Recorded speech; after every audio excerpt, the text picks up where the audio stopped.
guys vlog, Millionaire Maker Day 1. We had a lot of cool things happen. One of us made the money. There was a card marking incident. We got a lot more things to tell you about too. But let's start with Mr. Grant Dennison. Congratulations, you're in the money. You made it all the way through day 1, unlike myself. How'd it go?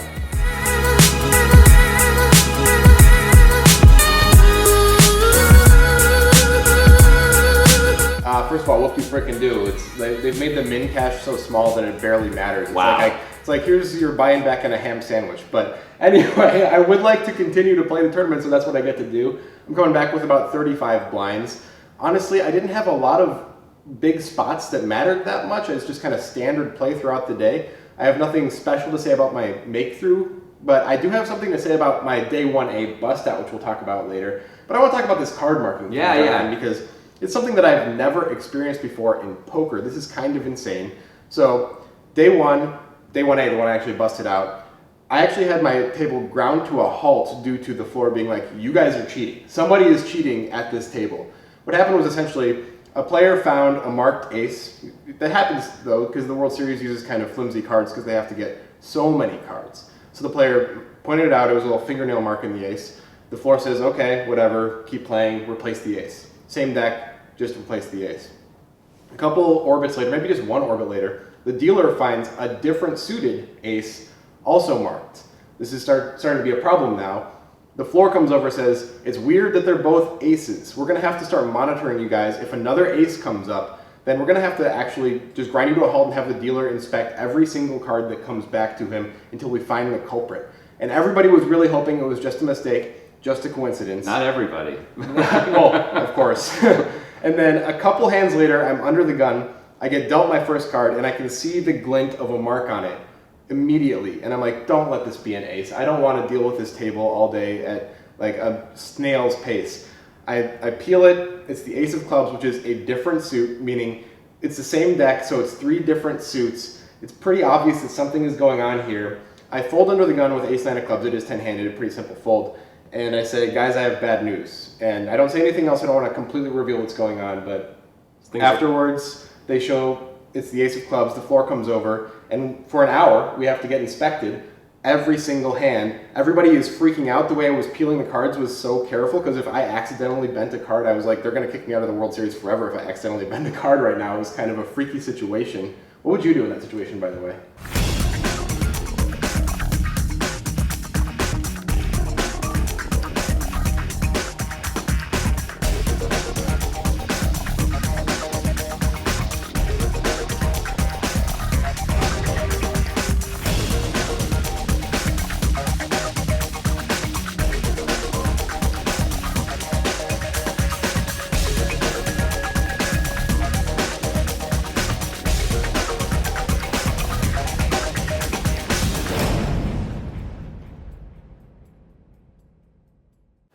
When you have the ace, you mean? Yeah. I was thinking a lot about it.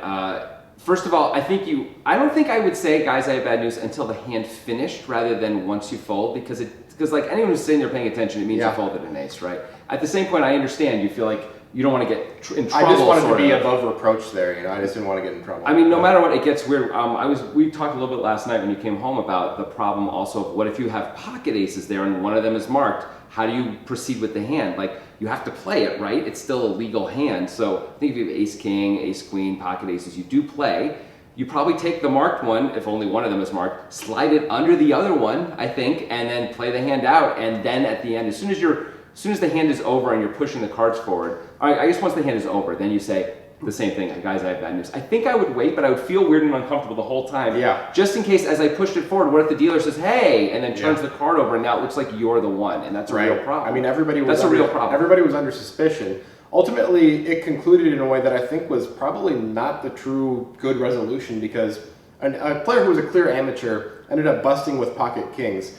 Before the hand was over, somebody noticed that one of his kings, which was a brand new deck, by the way, and the dealer had been inspecting all the cards, had a corner turned up. But it was a completely different style of marking. The player busted, the floor came over and kind of assumed, oh, this must be the guy, took him in the back room and, I don't know, beat him up. That's what they do. That's not how they do it anymore. I really don't think that was the guy. I think there was another player at the table who was doing it, who just stopped doing it. Now, Some of you might be wondering why the third ace is marked after the floor comes over, because I believe they marked it before the floor made the speech, because they kept the same deck, they just replaced the ace. By the way, I think it's a bad job by the floor and the World Series of Poker not having a clear rule and instruction for you guys as players when you tell that you got the ace. Like, is it as you fold? Is it once the hand is over? Because otherwise, what are you supposed to do if you pick up pocket aces or any ace and you fold without? Either way, you're either putting yourself in jeopardy or you're endangering the hand, the integrity of the hand. That's clearly not on you, and there's no clear right answer for you in that spot. Right. So they should have said, this is what you do. Or someone should have thought to ask, but really,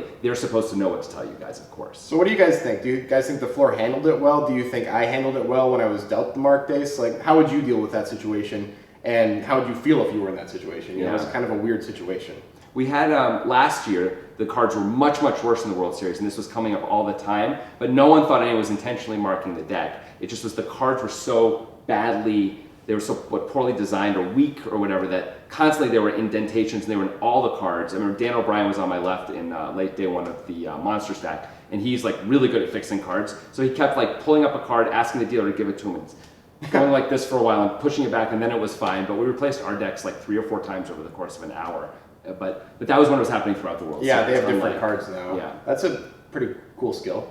Yeah, he's put together, man. All right, let me tell you a standard bubble story that happens in pretty much every World Series of Poker event, but it happened last night on the bubble of the Millionaire Maker. We're down to 1,107 players, and 1,105 get paid. It is this small min cash, but it's the difference between $0 and $2,300, so it's a serious ICM spot. I mean, you just didn't seem to care about it 4 seconds ago, but sure. I'm trying to act cool for the viewers. Yeah, Jonathan. you're doing a good job. I mean, look, I have my leg is crossed. That's like very casual. I'm very cool. So a guy who had been folding his way down from basically 10K to 800, the big blind at 1,000 and the ante's 100, is in the cutoff, and he's tanking forever. And everybody has been really nice to this guy, saying like, we hope you make the money. And he's been like, I feel horrible tanking. And everybody's like, just tank this time. We're okay with it. And he does. And then the floor makes some big announcement like, hold up. And it seems like we might make the money. And the guy then's like, well, guys, I actually have a monster hand. This is weird. So he's talking about it for a while. And then he folds what he says is queens with 800 chips at 501K in the cutoff. And I think that's actually correct. I think that's the correct move. The upside is not really there. I mean, you can win a pot of, I think, like 3K, 3,500 at most. You're going to have 3.5 blinds if you win the pot. The 0 versus $2,300, you're not likely to do much better than the min cash anyway at this point. What do you think? I think if you're in a spot where you think you should fold queens, you should never find out that you have queens. You shouldn't even be looking at your cards. I agree with that. So you should never feel like you have to make a monster fold. You should sit there and you want to stall there. That's understandable. I get it. But you should just sit there and not look at your cards and never know. I think then it comes down to, besides that, let's say you do look, you have queens, and you're not sure what to do. It comes down to, what are your goals for this tournament? For a lot of players, min cashing there really makes a lot of sense, because you have to wait like 2 hands, and usually you're going to be handed a screen saying like $2,200. That's pretty good. There's some people where that $2,200 doesn't mean a whole lot, and trying to win the tournament is more important. And so then you're going to shove all in that spot and hope it works out, and understand that you rarely win the tournament, but if you fold queens here, you almost never win the tournament. Here you pick up a tiny fraction of a percentage to win the tournament, or at least cash well. Let's not forget, like, many good players in many spots have been down to less than this and have come back to win tournaments. Greg Merston was down to, I think, half a blind in the World Series on day 3 and came back and won the main event. Jack Strauss was down to an ante like on day 4 of the main event, came back and won the thing. These things do happen. Of course they're rare.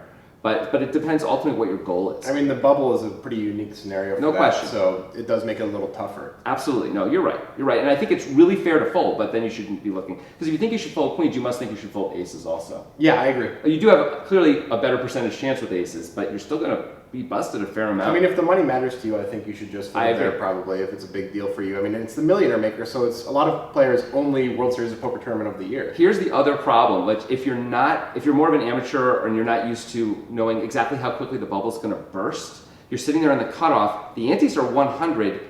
By the time the big blind gets you, you're going to have like 100 left. There's 2 players left out of 1,107 that have to bust. You're going to make it. You're going to make it. If you're not sure and you're not experienced about this, you may not know that, and then you may think, I may not make it anyway. Well, then you should be shoving. Like, if you're not sure. Well, but clearly in this case, you should know, and also the players may even be saying it's going to be any second now, right? Let's talk quickly about a hand before we go this time, because it's my bust out hand. I know, I made day 2, but it's multiple entry, multiple flights. Thanks, Jonathan. My day 1A bust out hand. It seems like a pretty obvious spot, but I just want to make sure that I got it right. I want to know what you guys think. I want to know what Jonathan thinks. So I have 7,800 chips at 150 big blind. A very active player with a big stack opens in the hijack, no, the low jack. I'm in the cutoff with ace king off. I 3-bet to 1,400, he had made it 400. He just calls. The flop is king 9-5 with 2 hearts. He checks, I bet 1,600. He effectively moved me in by check raising to 4K. The question is, go with it or not? Because I feel like this is a set heavy range, but at the same time there are 2 hearts on the board. Yeah. Now, I did not have the ace of hearts, and I was thinking, maybe I could find a fold if I had the ace of hearts in my hand, because that means he doesn't have the nut flush draw. It means he's more set heavy. What do you think, Jonathan? I mean, I think I understand that thought process, especially once you bust out. We all have regrets about our bust out hands. I also think that's one of the very best hands you can ever show up with there. Like, you have aces, you have kings, you have 9s, and then probably you have ace king, right? So it's like probably the 4th best hand you can ever have. Yeah. Not having the ace of hearts may be a good thing also, because as we're saying, he can have a flush draw. But also, the other side of it is not having the ace of hearts means he has more combo draws when he has flush draws, which are hands that he really might play like this, right? Right. So I think it's a pretty straightforward get it in spot. You only have maybe even less than a pot left at that point based on the actions. You know, like 3-betting basically I think commits you to the pot once you flop a king on that relatively dryish board. I don't know how you get away from it and make money in the long term. I agree, and I did go with it. The thing that just sucks is that there's a lot of amateurs in the field. I feel like I have a really big edge on the field, and the structure is really good. Yeah. And you know, it's a spot that I just don't want to take, but it's far away from the money. It's far away from anything major, so I did take it. But would you guys have taken it? Let us know. I'd honestly like to know if any of you have good reasons not to take that spot.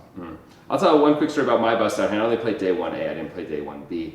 And in day 1A... This is funny. This is pretty funny. It's funny to Grant. So I have about like 16 blinds. I'm in the big blind. I just moved to this table 1 hand ago, so I know nothing. Under the gun +1 raises, the button calls, I call with 10-8 off, because he raised super small and I just feel obligated to call. The blinds are 300, 600, it cost me 700 more to win a huge pot where I'm closing the action. It feels very straightforward. Stop justifying and tell them how the hand went. I'm explaining so they understand why. Explain. So the flop was 4, 5, 6 with 2 diamonds, and I have the 10 of diamonds. And I check, the under the gun +1 player bets, the other guy folds, and I'm trying to decide what to do. I'm like, well, I've got overs, I've got a gut shot, I've got a backdoor. This board is good for me. But he bets super small. He bets 1,200. He had raised to 1,300. And I talked myself into calling, which looking back I think is a mistake. I think it's a pretty clear raise or fold spot, considering how short I am. So anyway, so that was a mistake, but fine. So I decided to call because I'm getting such a crazy good price. And I feel like I can rep this board later, assuming he checks the turn, which I figure he's going to do a lot. I turn an 8, so I turn top pair, and I'm like, well, I'm committed to this pot now. I check, he moves me in, which is a much bigger bet than the last one. He had bet 1,200, he bet something like 8,000. So that's very strange. And I feel like, before I actually call this, he's thinking about moving in. I look at the board and realize I didn't flop a gut shot. I misread the board. It was actually 4, 5, 5. I never would have called. You should have never been in this spot. I would never be in this spot. Now I'm obligated to call because I have top pair. I call. He has 6, 7 and turned to straight. Hey, you called because you were ahead on the flop. Yeah, I actually believe, because this kid had a lot of chips, probably if I move in, he's probably calling anyway, honestly, on the flop. I may feel like he's got overs. He actually had a backdoor flush draw and the gutter. I'm sorry, not the gutter, the open ender. It's possible I would have won the hand by him folding, but can you imagine getting it in, getting snapped by him, turning over 10 high and being ahead? Would have felt good for that one moment before he turned the nuts straight. Which you blocked, by the way. I know, believe me, his less outs. So anyway, that was my bust out. It felt kind of dumb. So kids, make sure you know the board. Anyway, dumb. That's it for our first World Series of Poker 2018 vlog. Hopefully the next time we're talking to you, I'm talking about how I got to day 3. Yeah, hopefully. That would be fun. So see you guys next time.